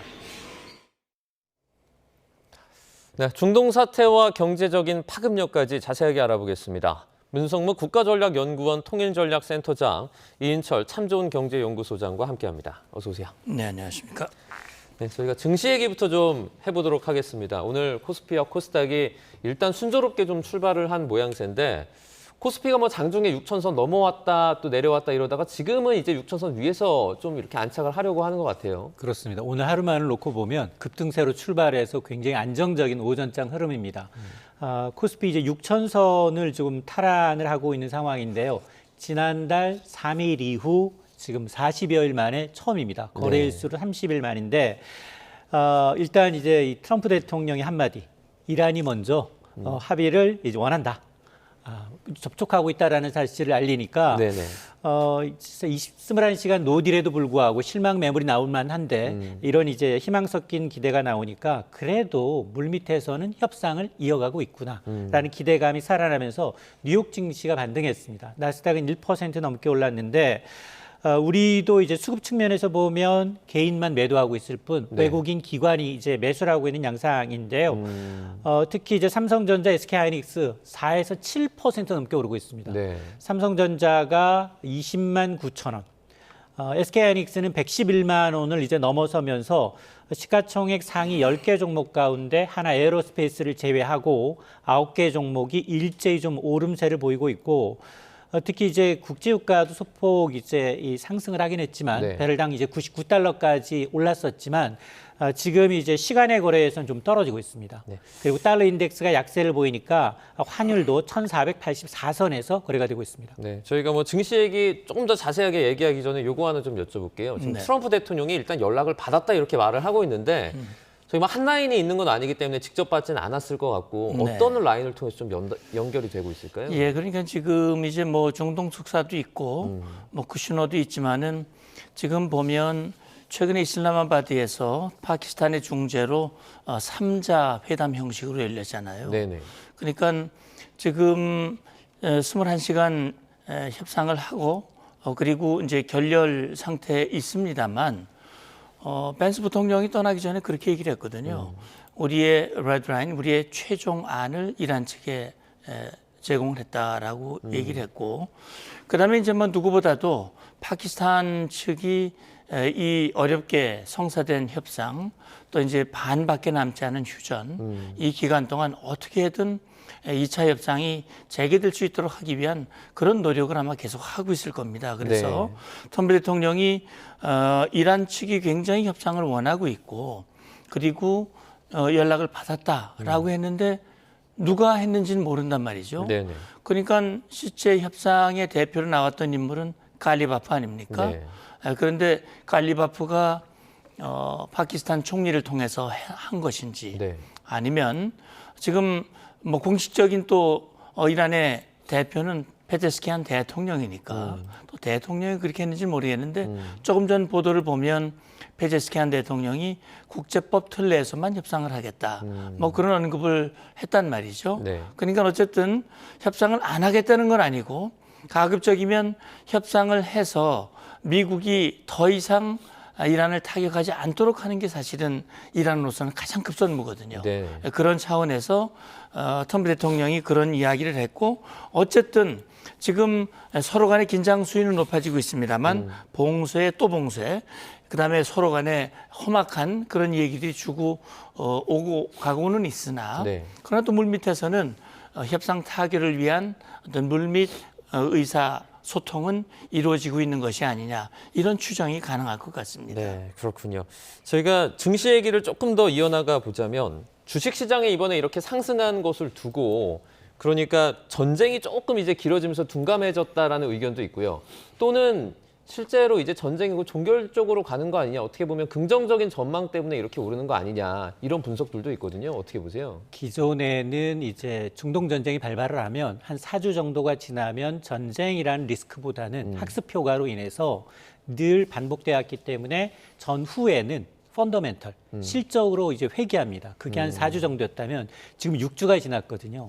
그러면서 초기에는 전쟁이라는 리스크 때문에 패닉세, 달러를 제외하고 현금을 제외하고는 모두 다 팔자였었는데 지금은 보게 되면 일단은 물밑에서 접촉을 하고 있고 협상이 진행 중이니까 지금의 관심사는 뭐냐, 확전될 것이냐, 무력 충돌로 확전이 되면서 국제유가에 불을 붙일 것이냐, 이쪽으로 좀 관심사가 조금 옮겨가고 있는데요. 그러다 보니 만에 하나 확전이 없다라고 하면 지금과 같은 상태가 좀 이어진다면 물론 트럼프 대통령의 갑작스런 이제 트윗이나 여러 가지 이제 이 호르무즈 해협을 둘러싼 이제 리스크는 있다 하더라도 증시는 완만한 상승세가 좀 이어지지 않겠느냐라는 거고, 특히 기대를 걸고 있는 건 하반기예요. 미국이 어쨌든 이제 금리 인하 기대감이 되살아난다면 이른바 이제 유동성 장세가 좀 이어지지 않겠느냐라는 건데, 여전히 큰 그림에서 보면 변수는 전쟁입니다. 중동 전쟁은 여전히 진행 중에 있고요. 국제유가 지금 전쟁 이전 수준으로 돌아간 게 아니거든요. 전쟁 이전 수준이라면 60달러대인데 지금은 90달러, 100달러로 오르내리고 있기 때문에 유가가 다시 급등하거나 충돌이 격화된다면 또 한 번 민감하게 시장을 움직일 수 있습니다. 네, 뭐 트럼프 대통령이 워낙 종잡을 수 없는 그런 성향을 가지고 있어서 좀 걱정이 되기도 하는데, 지금 상황에서 KB증권이 그 코스피 지수가 뭐 7,500선까지도 내다볼 수 있다라는 분석을 내놨어요. 그러니까 이제 트럼프 대통령은 늘 이제 타코라고 해서 먼저 세게 지르고 좀 물러나는 입장을 보이는데 계속해서 연장되고 있잖아요. 뭐 48시간, 닷새, 뭐 21일까지 뭐 2주 정도 시간을 주긴 줬는데 어쨌든 이런 걸 보게 되면 최근에 이제 미국과 이란 간 이제 2주간 휴전 소식으로 인해서 최악의 시나리오는 좀 피한 게 아니냐. 그래서 이런 추세로라면 7,500이 가시권에 진입했다라는 이제 분석인데요. KB증권은 올해 2026년을 40년 만에 장기 상승 국면으로 보고 있습니다. 그러면서 특히나 이제 반도체에 기대를 걸고 있는데요. 삼성전자, SK하이닉스가 전체 이익 증가분, 상장사 이익 증가분의 70% 가까이를 담당하고 있으니 앞으로 추가적인 코스피의 상승 견인차 역할을 할 것이다 라는 얘기이고, 앞으로 다만 이제 변수가 있다면 전쟁 확산 여부와 더불어서 특히 이제 이 하반기 이제 미국의 그 기준금리 인하 기대감이 살아난다면 유동성 장세에 대한 기대감이 커지고 있기 때문에 이런 환경에서 KB증권은 7,500선도 무리가 아니다라는 건데요. 뭐 어쨌든 전쟁이란 변수가 이제 여전히 도사리고 있기 때문에 이게 낙관적인 시나리오거든요. 그러니까 이제 이걸 좀 돌파하기 위해서는 여러 가지 변수가 좀 제거돼야 됩니다. 자, 이런 가운데 트럼프 미국 대통령이 이란에 대한 해상 봉쇄를 이제 시작을 했습니다. 우리나라 시간으로 어젯밤 11시부터 이제 시작이 된 건데, 지금 어떻게 보면 이란이 봉쇄를 하고 또 미국이 뭐 역봉쇄라고 하죠. 이렇게 하면서 이중봉쇄다 뭐 이런 표현들까지도 나오고 있는데, 지금 호르무즈 해협의 상황은 좀 어떤 겁니까? 예, 그러니까 지금 뭐 휴전 상태가 이어지고 있죠. 그런데 원래 트럼프 대통령이 파키스탄 중재로 휴전을 받아들인 그 시점의 조건이 뭐냐면 이란이 호르무즈 해협을 개방하면 우리도 이란에 대한 발전 시설과 교량 타격을 중지하겠다. 이게 휴전의 조건이었거든요. 그런데 미국은 발전소 교량 타격 안 했고 휴전에 돌입을 했는데 이란은 호르무즈 해협 개방을 안 하고 있거든요. 그러니까 안 하는 건지 못 하는 건지 둘 중에 하나인데, 만약에 못 하는 거라면 기뢰를 뿌려놓고 그 기뢰가 어디 있는지도 잘 몰라서 그래서 결국은 이제 주로 뿌려놨다면 대형 함정 유조선들이 통과할 수 있는 이란과 오만 그 사이길 아주 수심 깊은 그곳에다 만약 기뢰를 뿌렸다면 그러다 보니까는 이란 측에서는 새로운 항로라 그래가지고 이란 영해에 깊숙이 가까이 쪽으로 통로를 내서 이란 측 유도에 따라서 그걸로만 통과해라. 근데 통과하는 배는 두 가지입니다. 첫째는 이란의 원유를 실은 배. 그다음에 이란에게 통행세를 내고 가는 배. 요것만 통과를 시켜왔거든요. 뭐 숫자도 많지는 않았죠. 그러니까 그렇게 통과를 시켜왔는데 트럼프 대통령이 사실은 지금 역봉쇄 카드라고 하는 것을 아마 쓸 수 없어서 또는 쓸지 몰라서 아마 안 한 건 아닐 것 같아요. 이게 결국은 트럼프 대통령의 그 걱정은 유가거든요. 유가가 오르는 것을 상당히 부담을 느끼고 있고 그걸 또 이란 측이 알고 있기 때문에 호르무즈 해협을 가지고 통제권을 행사를 하고 있는 거 아니겠습니까? 그래서 지금 역봉쇄는 그렇게 얘기를 했죠. 미 중부사령부에서도 그렇게 얘기를 했습니다. 이란 항구를 드나드는 이란 쪽에서 나오거나 이란으로 들어가는 그 배만 통제 대상이다. 거기에 플러스 이란에게 돈 주고 나오는 통행료를 주고 나오는 배도 통제 대상이다. 이 두 가지만 통제를 한 겁니다. 그리고 나머지 모든 선박은 자유롭게 통항한다. 통행의 안전을 보장한다. 그러면서 사실은 이슬람마바드에서 협상이 진행되는 동안 미국의 이 구축함 두 척이 유도탄 미사일 구축함 두 척이 페르시아만을 들어갔다 나온 게 이미 확인이 됐거든요. 네. 아마 그 두 척이 들어가면서 나오면서 구체적으로 무엇을 했는지 구체적으로 밝히지 않기 때문에 알 수는 없지만 지금 미국은 두 가지를 같이 하고 있다고 생각을 해요. 하나는 이란에 대한 봉쇄 작전과 함께 나머지 배에 대해서는 자유통항을 보장하기 위한 노력, 이 두 가지를 지금 같이 하고 있는 겁니다. 그래서 물꼬를 터서 이란은 아프게 해서 이란으로 들어가는 돈줄을 막아내고 그다음에 나머지 국가에 대해서는 문을 활짝 열어서 자유롭게 통항을 해줌으로써 유가를 떨어뜨리기 위한 그런 노력, 또 이란의 어떤 지렛대를 약화시키기 위한 그런 시도를 지금 하고 있는 상황이라고 봐야 될 것 같습니다. 그 센터장님, 저희가 조금 전에 속보로 좀 전해드렸는데 네. 그러니까 미국의 제재 대상인 어떤 유조선, 리치스타리오라는 그 유조선이 호르무즈 해협 통과했다라는 걸 저희가 속보로 좀 전해드렸거든요. 네. 그럼 지금 상황에서 미국의 역봉쇄가 좀 제대로 되고 있냐? 이 부분도 좀 의문이 들고. 그러니까 역봉쇄를 하긴 하는데 이제 바다가 넓지 않습니까? 네네. 물론 미국의 군함을 10여 척을 이제 펼쳐놓고 봉쇄를 하고는 있습니다만 네. 아마도 뭐 이 위치 추적 장치를 끄고 은밀하게 이렇게 이동하는 것까지 모두 100% 차단하는 데는 제한이 있을 수도 있을 겁니다.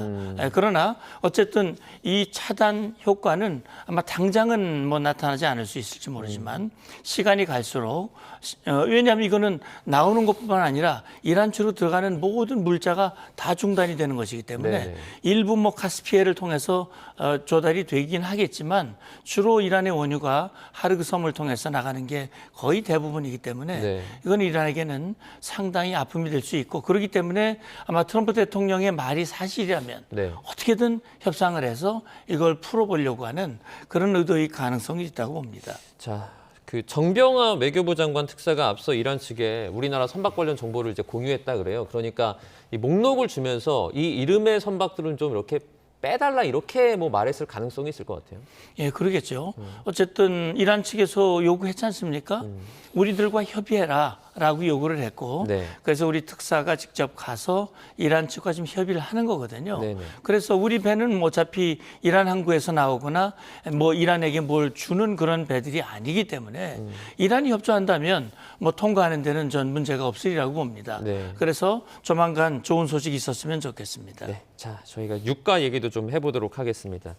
뭐 물밑 협상이 이루어지는 듯한 그런 모습을 보이면서 유가가 조금 하락하긴 했지만 저희가 전쟁 전과 비교했을 때 상당히 많이 올라 있는 상황이거든요. 그래서 뭐 계속 뭐 호르무즈 해협 같은 경우에도 지금 뭐 이중 봉쇄 이런 얘기가 나오면서 3차 그 오일 쇼크 터지는 거 아니냐 이런 우려는 계속 남아 있는 것 같아요. 사실 그 중동 전쟁 이전의 국제 유가와 그리고 중동 전쟁 하고 난 다음에 이제 4주, 5주 차의 국제 유가는 굉장히 갭이 크거든요. 네. 배럴당 60달러, 70달러 내에 있던 3대 국제 유가가 지금 130달러 그리고 중동산 두바이유 현물 가격은 160달러를 찍었어요.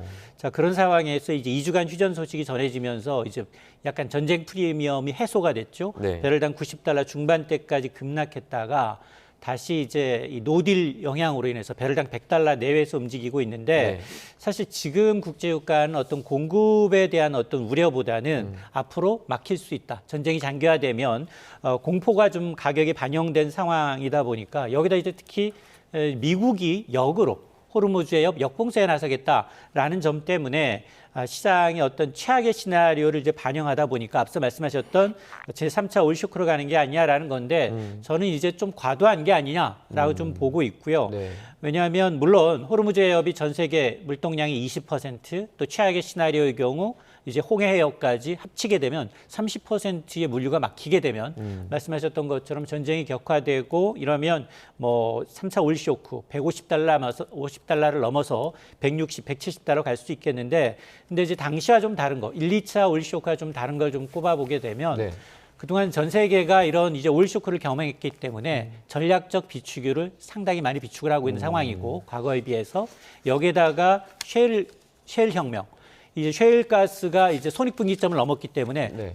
최근에도 돈이 남거든요. 여기에다가 이제 또 대체 공급망이 존재하고 있기 때문에 과거처럼 이제 이 정말로 오일 쇼크로 인한 경제 파국으로 치닫는 건 좀 굉장히 좀 비관적인 시나리오고 사실 이제 문제는 우리나라입니다. 우리나라가 대부분의 원유를 이제 중동산에서 수입하다 보니까 이 항로가 막히게 되면 지금 고유가, 고환율, 고금리 굉장히 이른바 이제 3고 현상이 스태그플레이션은 아니지만 저성장을 굉장히 유도할 수 있다. 경기 회복에 찬물을 끼얹을 수 있다라는 건 좀 지적할 만합니다. 정말 많은 뭐 대부분의 산업들이 정말 다 힘들어하고 있는 상황이지만 그 중에서 최근에 이제 항공업계에서 이제 티웨이 항공입니다. 승무원이 이제 무급휴직을 이제 신청해서 시작하게 됐다라는 그런 소식도 좀 들려왔습니다. 타격이 좀 큰 것 같아요. 맞습니다. 이 사실은 이제 고유가 고환율이 바로 항공업체에 직격탄을 날리고 있는 상황인데요. 항공사의 비용의 30% 이상이 항공유예요. 근데 항공유가 지금 전쟁 이후 100%. 2배가량 올랐습니다. 네. 자, 그러다 보니까 대형 항공사도 어렵습니다만 저비용 항공사의 경우에는 비용을 줄이기 위해서 결국 노선을 줄이거나 감축 운행하거나 아니면 인력을 좀 줄여야 되는 상황인데 TA가 5월부터 2달 동안 무급휴직하겠다는 거예요. TA의 지금 부채 비율이 3,000%가 넘었습니다.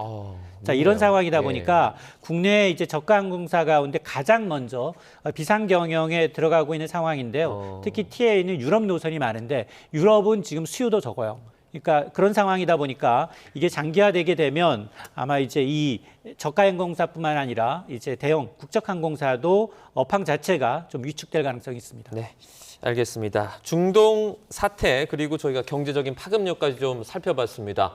문성무 국가전략연구원 통일전략센터장, 이인철 참좋은경제연구소장과 함께했습니다. 고맙습니다. 감사합니다.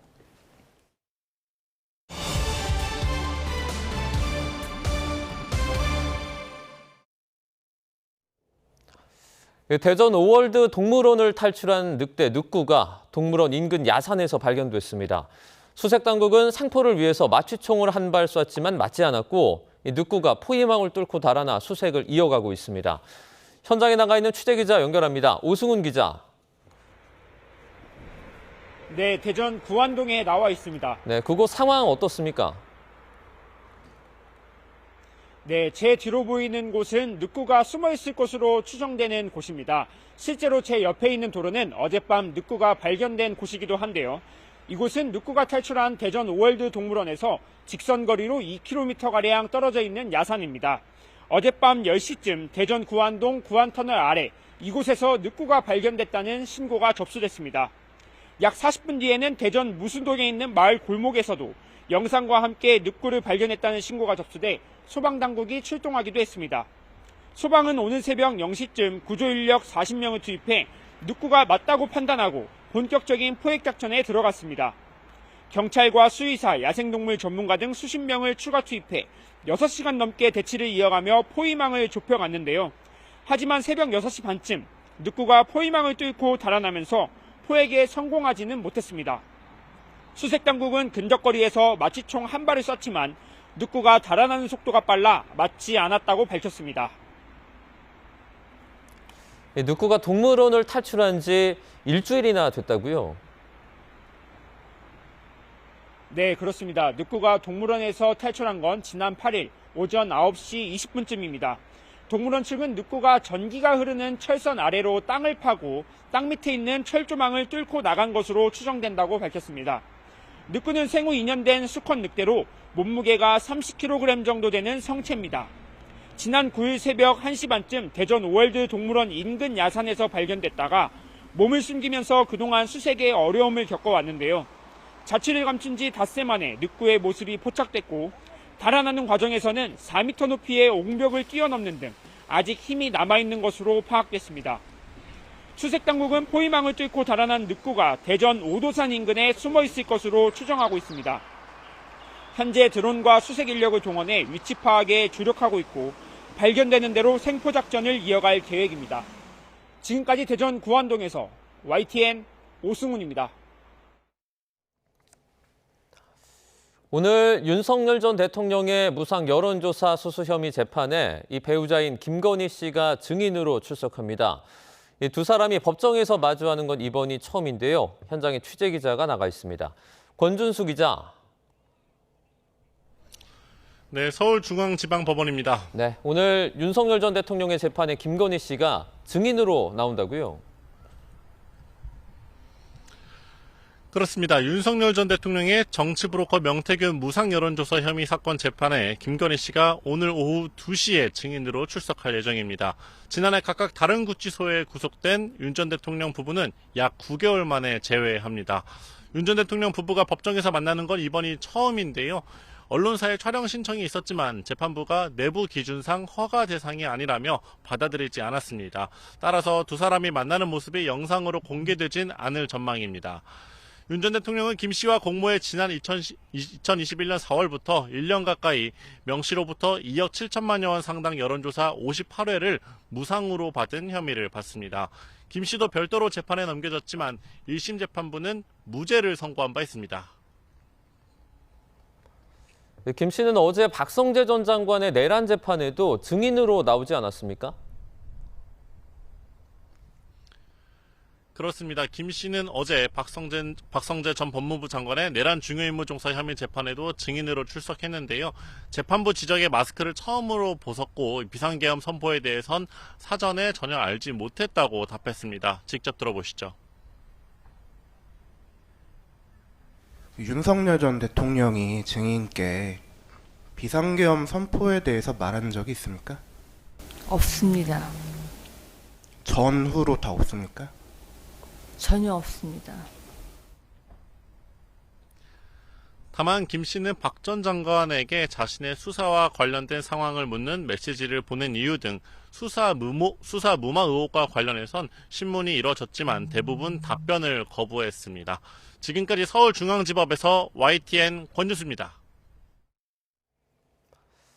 지방선거가 50일 앞으로 다가왔습니다. 지난해 6월 이재명 정부가 출범한 이후 첫 전국 단위 선거인데요. 이 대통령의 지지율이 고공행진을 이어가는 만큼 청와대는 기대감 속에 민심의 향배를 주시하고 있습니다. 강진원 기자입니다. 윤석열 전 대통령 취임 직후 치러진 8회 지방선거에서 당시 여당이었던 국민의힘은 압승을 거뒀습니다.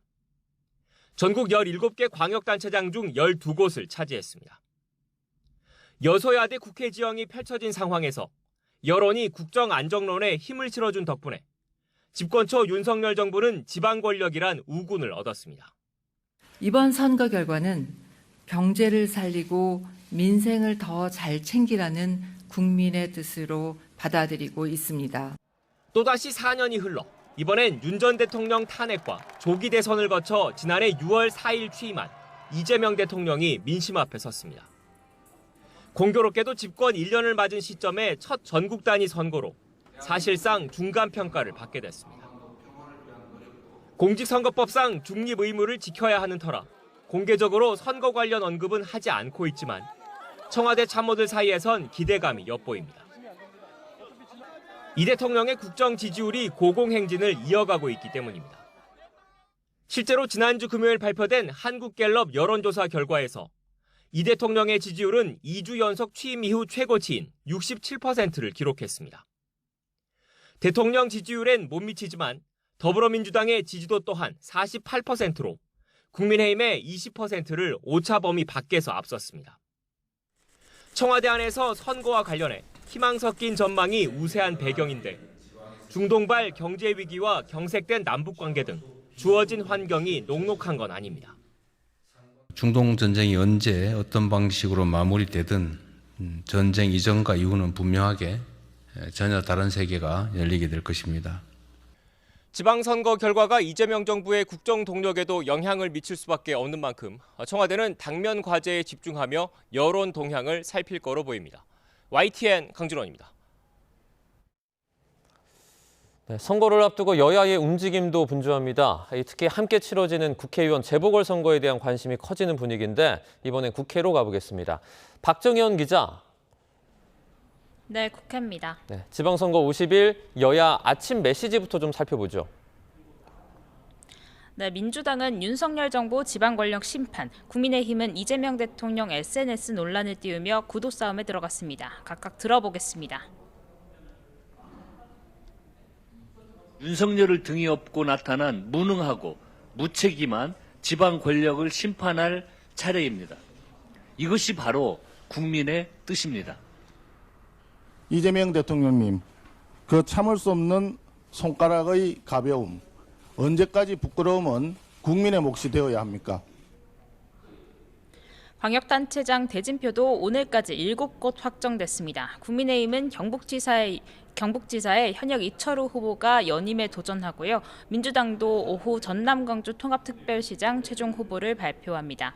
국회의원 재보궐 공천판도 요동치고 있습니다. 고심하던 조국 조국혁신당 대표는 오전에 경기 평택을 출마를 선언했습니다. 연고도 없고 당세도 적은 평택을을 고른 건 국민의힘이 내리 승리한 민주지형의 험지에서 내란 세력을 격퇴하기 위함이라고 밝혔습니다.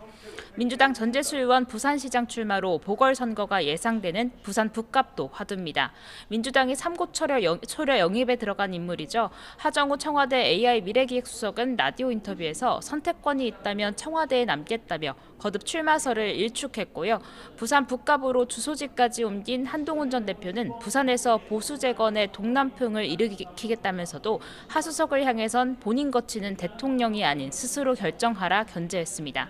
대통령 국정 지지도가 60%대에서 고공행진하는 상황 속 양당의 상반된 분위기도 감지됩니다. 민주당은 벌써 6.75 공약을 공개한 반면 국민의힘은 부동산 1호 공약 발표 뒤 영 소식이 없는 상태인데요. 게다가 장동혁 대표까지 미국으로 떠나면서 좀체 선거 분위기를 느끼기 어려운 모습입니다. 네, 국회 상황도 보죠. 정치검찰 조작 기소 국정조사특별위원회가 오늘 이 쌍방울 대북송금 사건 관련 청문회를 열었죠. 네, 쌍방울 대북송금 사건 청문회 진행 중인데요. 당시 수사검사죠. 박상용 검사가 증인 선서를 거부하면서 또 한 번 퇴장당했습니다. 박 검사는 구두로 선서 거부 사유를 소명하겠다고 밝혔으나 서영교 국조특위위원장은 핵심 증인의 선서 거부는 위증을 결심했다는 거라며 퇴장을 명령했습니다. 박 검사 소명 기회를 달라며 버텼지만 결국 강제로 끌려나갔습니다. 회의장 밖으로 나온 박 검사는 합의제 기관인 국회에서 소명조차 못하게 하는 건 국민의 눈과 귀를 막는 거라면서 민주당이 공소 취소를 하지 않겠다는 약속만 한다면 즉시 선서하고 모든 수사까지 받아들이겠다고 주장했습니다. 오늘 청문회엔 김성태 전 쌍방울 회장도 증인으로 채택됐는데요. 김 전 회장은 재판 중이란 이유로 불출석했고 이에 특위는 민주당 주도로 동행명령장 발부를 의결했습니다. 지금까지 국회에서 전해드렸습니다. 연일 초여름 같은 날씨가 이어지고 있습니다. 오늘도 기온이 빠른 속도로 오르고 있는데요. 현재 서울 기온은 24.8도로 올봄 최고 기온을 경신했던 어제 같은 시각보다도 높고요. 앞으로 기온은 3도 정도 더 올라서 덥게 느껴질 수 있겠습니다. 다만 일교차가 무척 크게 벌어지니까요. 겉옷으로 체온 조절 잘해주셔야겠습니다. 오늘 중부지방은 하늘에 구름만 많이 지나고 있지만 남부지방은 대체로 흐리고요. 제주도에는 내일 오전까지 5에서 20mm, 남해안에는 밤까지 5mm 미만의 산발적인 비가 내리겠습니다. 오늘 서쪽의 낮 기온은 서울 28도, 광주는 26도까지 오르겠고요. 동쪽 지방은 포항이 16도에 머무는 등 선선함을 넘어 약간 쌀쌀하게도 느껴질 수 있겠습니다. 주 중반까지는 25도 안팎의 초여름 날씨가 이어지겠고요. 금요일에는 충청 이남 지방에 비가 내리면서 고온 현상이 잠시 주춤할 전망입니다. 동쪽 지방을 중심으로 대기가 점차 건조해지고 있습니다. 특히 강원과 충북 일부 지방은 다시 건조특보가 내려진 만큼 산불 등 화재 사고에 유의하시기 바랍니다. 지금까지 YTN 윤소빈입니다. 네, 뉴스나우 오늘 순서는 여기서 마치겠습니다. 시청해주신 여러분 고맙습니다.